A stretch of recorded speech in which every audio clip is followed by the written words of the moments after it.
what is the first thing that comes into your mind when you see this? Well, you must be like, this is sweet, bitter gourd is bitter, salty, sour, and so on. So the first thing that comes to your mind while looking at these things is the taste. We generally associate these things with taste.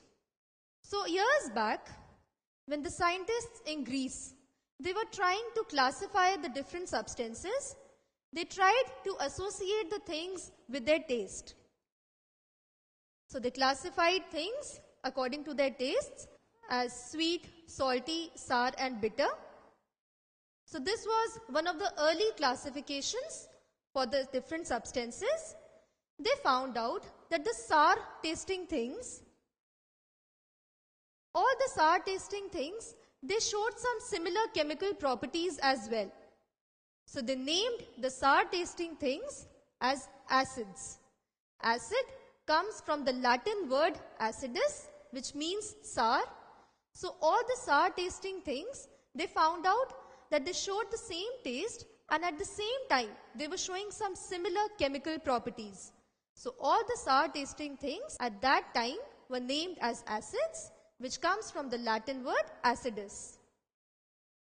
Some of the naturally occurring compounds which contain acids are vinegar. All these sour things like citrus fruits, gastric juices, and so on. All these are sour things, so they named it as acids. The second type of substances that were bitter, and they also showed properties like they were slippery in nature. Such substances they named as bases. So bases were the substances that were bitter tasting, and they showed some additional properties like they were slippery in nature.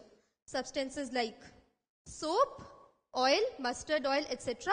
These things that were bitter and slippery were named as bases. So one of the early classifications of the substances were based on their taste.